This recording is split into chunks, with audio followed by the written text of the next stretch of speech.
Hello there. What is going on, everyone? Today we're going to be talking about Anakin Skywalker for Star Wars Armada. He has been hit with the Nerf hammer very, very hard, and he's a shadow of what he once was. Is it too much? Is it not enough? Is it just right? We're going to break it down a little bit. We're going to look at the old version. We're going to look at the new version. And I'm also going to talk about some ways in that I think you can still put him to work in your fleets. So, the original version of Anakin Skywalker for Star Wars Armada came out in Rapid Reinforcements 2. There was a big errata to a lot of cards in the game, much of which was Rapid Reinforcements 2 related, but not all of it. There was some other really interesting and good changes that came out in that errata. We talked about that later. I'll put a link at the end of the video if you want to go back and check that out. But suffice to say, one of the biggest impacts in that errata was the nerf to Anakin Skywalker. What you're looking at here is the original version of Anakin Skywalker. He was a 29-point commander. He had 3 impressive commander abilities. Each of them would be worthy of a commander that would be an excellent commander. Gaining an extra die every time you salvo automatically. It's huge.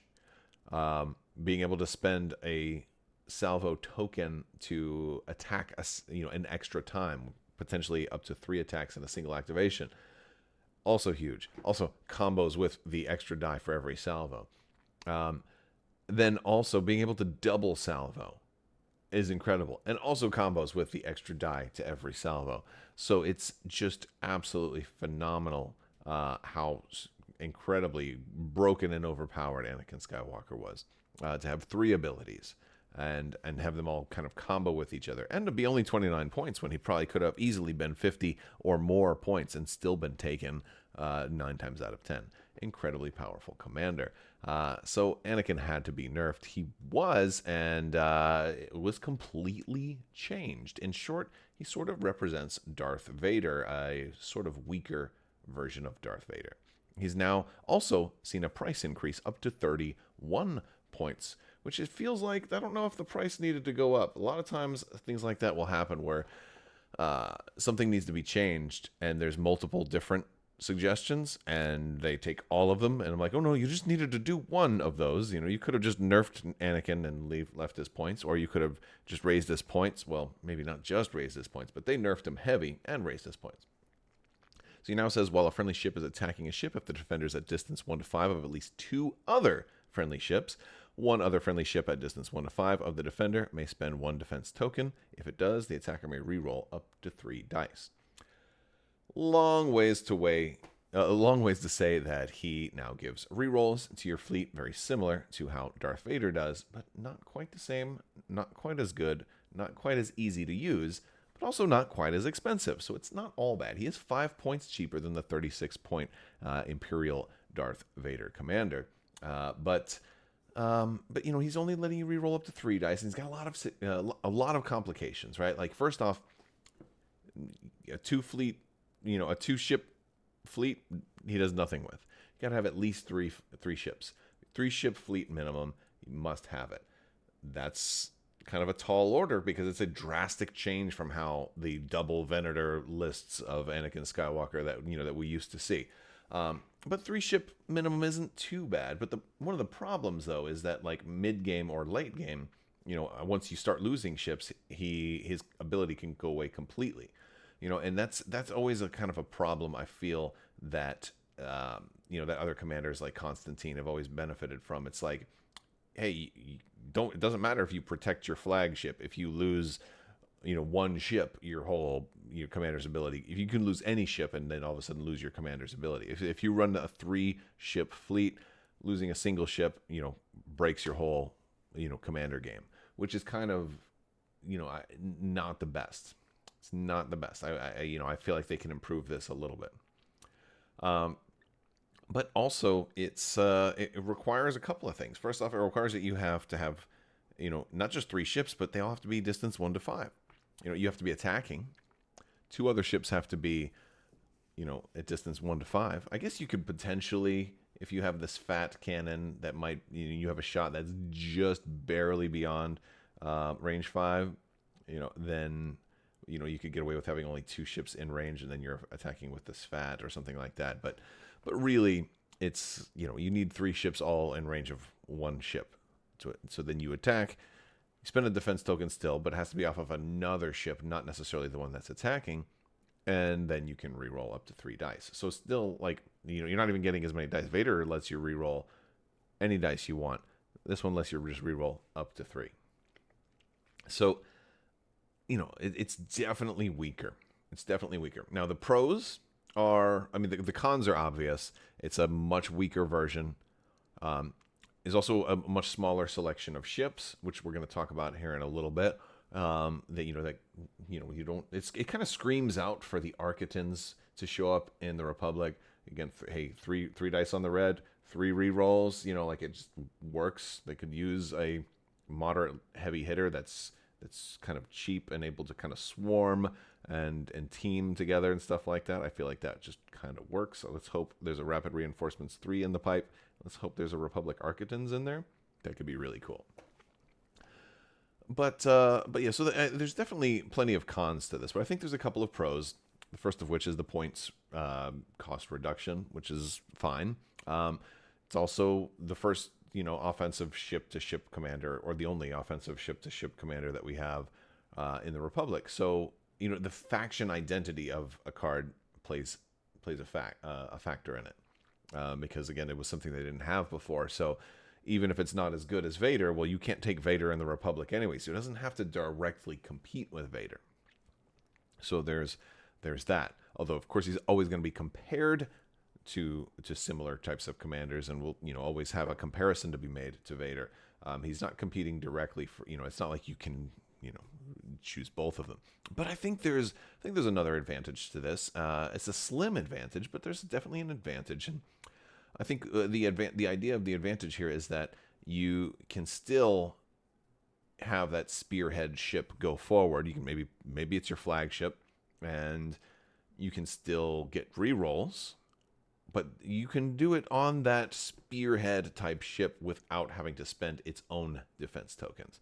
So, the one thing that Vader has that's different and maybe worse than this is that you have to spend one of your own defense tokens to get your own rerolls. Where that can be problematic is if you are the tip of the spear and you're leading the attack, you're probably also one of the first ships that's going to be attacked in return. So you might not want to spend too many defense tokens, because you might want to actually save them for, defense. And so it allows you to spend defense tokens of maybe a ship that might be in the side arc of this enemy ship that maybe isn't being threatened as heavily. So it gives you some options on which defense token you spend. You'll have to have at least 2 other ships there. But really, I feel like, this version of Anakin is still, even with its very, very minor and small distinctivenesses that make it, subjectively better than Vader in some small ways, largely he's much worse. And I think the biggest weakness is his inflexibility. You've got to have at least 3 ships that are all at range of the exact same target. It doesn't allow you to really split your fleet up.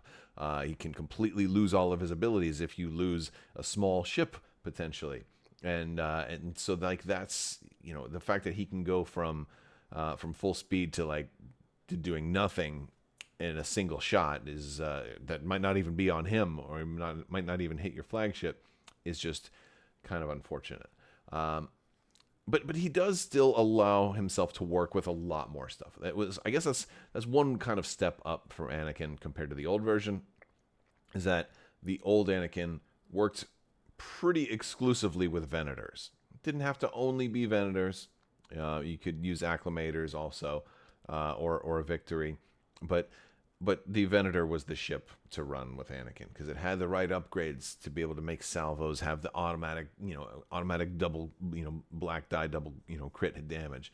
It also had all the upgrades to get the extra salvo tokens. It had all the right pieces, and the survivability to basically put Anakin Skywalker in a position to be able to take out a whole enemy fleet all by himself, which may have been pretty thematic, but wasn't fun if you're the other player. At least now he works with all ships. He's not like kind of he was sort of restricted to a certain ship type, and now he's open to all ship types. So speaking of that, let's go ahead and talk a little bit about what kind of ship types he's actually going to work well with. I'll start off first talking about the Venator. The one that was the best ship to work with him is now maybe one of the least best. I don't want to say worst because I'm not trying to paint it as a ship that doesn't work with him. It definitely has some things it can do. For one, it's the only Republic ship that natively starts with 4 defense tokens. So you have that, and since he wants defense tokens, having 4 on ships is a good thing. But Venators are expensive. Now, the Venator 1's probably a slightly better option than the Venator 2. It has 3 red dice, so you're more likely to, even if you barely have like long range on somebody, you might be able to re-roll all 3 of those.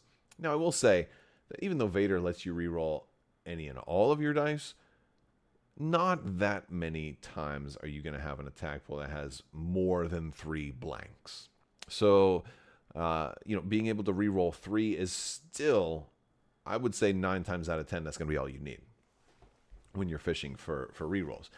Now, I'm sure somebody out there is going to be like, oh, but I have had this situation happen. Of course, you probably have.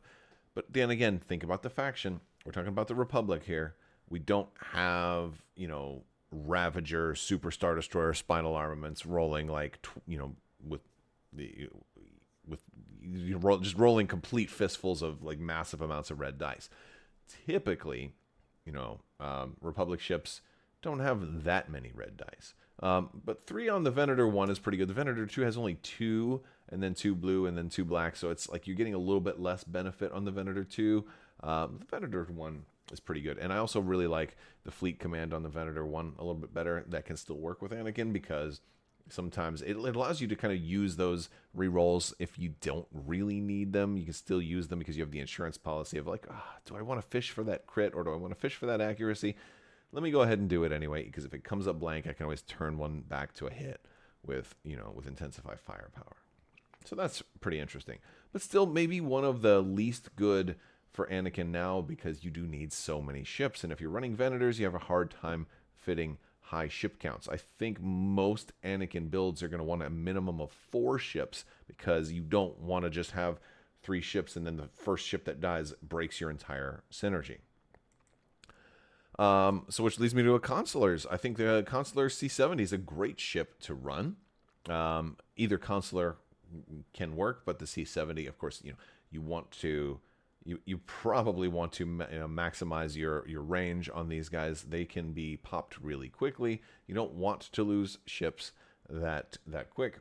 And this is not a heavily shielded ship with only 4 hull, so it can die very, very easy. This is a type of ship you want to keep maybe a couple of these in your build at long range, trying to fly circles around the enemy, trying to get out of their dangerous arcs, trying to get into their weak spots, but also staying within that range 1 to 5. So this way you can, make the Anakin engine work and make sure that you are able to kind of spend that contain defense token, which is a really good candidate for something that Consulars might not really need to use as likely on defense. Usually once they get through the shields on the Consular, you're about to die anyway. Whether the crit might not even matter. So the Consulars are pretty good. C70 is probably the better version to run. For about the same amount of points, you could also run a Pelta. Now the Pelta doesn't have as many red dice on the side arcs, so you might not be able to get. You're probably a little less likely. At least with the transport Pelta. I mean, if you're running the medical frigate, you can have blue dice instead of black, so you can possibly get all 3. But if you're running concentrate fire, which is probably more likely to happen for some ships when you have an Anakin fleet, if you want to make sure you get like at least 3 dice so that you can maximize those rerolls, then you can still do that on the front arc of the Pelta. Or if you get close, you could potentially get it on the side. If you concentrate fire, throw an extra black out the side, then you have 3 on the front. But really, what makes the Pelta maybe a little better than the C70 and an Anakin fleet here is that it's got more hull and more shields. and has a cheap title that gives you an extra defense token. So at least running one of them for the extra defense tokens alone, for that extra evades. You can start with 4 defense tokens. And in the base cost of the transport frigate, 45 points, like, it's pretty good value for its point cost. For what, for being an extra activation and just an extra ship on the board that can potentially keep the Anakin criteria being met. And it can contribute to the party a little bit because it has some red dice. So not terrible. It works on a lot of levels. Moving up, I think the Victory Star Destroyer is going to be definitely a good candidate of ships to use with Anakin. Now you only get this one particular version, but it's got 3 red in the front. Can take weapons team, can gunnery team, can fire on potentially 2 targets at long range. 3 dice. 3 rerolls, no problem. That's pretty cool. Makes me kind of wish though that this version of Anakin would have had something slightly different, like giving you 3 rerolls, but that you don't have to use them all at once. Like, it'd be really cool if you could potentially reroll the same die up to 3 times. That would be a very different spin on it, and it would justify him having like a weaker ability with more criteria if it allowed you to handle rerolls in a different way. But that does constitute a pretty big change. Maybe not everybody would really like that, but I think that would have at least made him a little more formidable, considering all of the how difficult it can be to set up that shot and how easy it is for it not to be allowed to be applied. If you just, that third ship is just out of range, so you don't get to do anything. But I think Victory is going to be a good option for Anakin. Even better, one of the more popular options is going to be the Acclamator. I think the Acclamator is really the Anakin ship. Acclamator 1 and Acclamator 2, both great options. Acclamator 2 has an extra die in the front, and again, since you can take some pretty cool, I really like to run Acclamator 2s with the rotating the black die to the front, so you can get a black die at long range. You can take gunnery team with them if you want.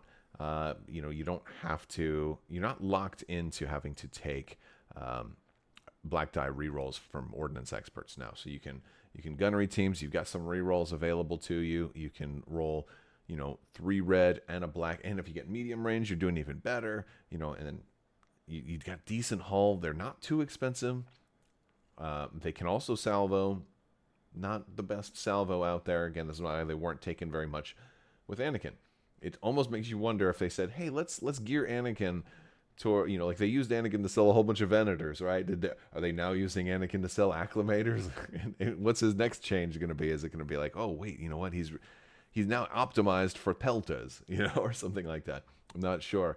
But not that Peltas, Peltas do work with him, but I think Acclamators are going to, I think you're going to see an upswing in Republic core sets. Now, the Acclamator 2 is a great shooting ship for Anakin, but the Acclamator 1 is a little cheaper, has 1 less die in the front arc, but definitely, if you're looking to kind of run cheaper Acclamators, you go with the Acclamator 1, very few upgrades, maybe a boarding team or something like that. And then the Acclamator 2 might be a decent flagship option that can stay a little bit farther back and unleash, lots of fire from long range and staying moderately safe. And that's kind of where maybe one of the good things about Anakin, hey, you only have 3 defense tokens here. You might want to save that brace, and they're all good defense tokens. Spend somebody else's so I can still attack you, get my rerolls, keep my flagship pristine without having to spend any of my defense tokens. And yeah, if you want to attack that other, Acclamator 1 that's coming up the side, sure, that's fine. They have hardly any upgrades. Oh, do you want to attack that Pelta? You won't one-shot it, and that's no problem. So I feel like the Acclamators are the better way to run the new Anakin. And this is kind of cool because it opens up different Republic fleets that we have grown accustomed to not seeing. It's been double Venator for a while, in some cases triple Venator, and I think we're going to see a lot more of a variety of Republic ships as we say goodbye to the old Anakin Skywalker and say hello to the new. But I want to hear from you guys. Let me know down in the comment section below. You can also jump in our Discord. We have a great family-friendly Discord, and you find the links in the video description. Do you think this new version of Anakin is worthless? What do you think? Do you think it's still got some value? I mean, is the fact that he's still a offensive ship-to-ship commander, give you any any thoughts about that? And let me know if you guys have any build ideas, and what cards from the recent errata do you want to see me talk about next? Let me know down in the comment section. I will talk to you guys soon. Big thanks to my awesome patrons. You guys are absolutely wonderful, and you help make this channel possible. Thank you for your continued support. I will talk to you later. May the force be with you. Live long and prosper. Be excellent to each other. Party on, dudes. Always wash your socks and sing as loud as you want when you're in the car alone.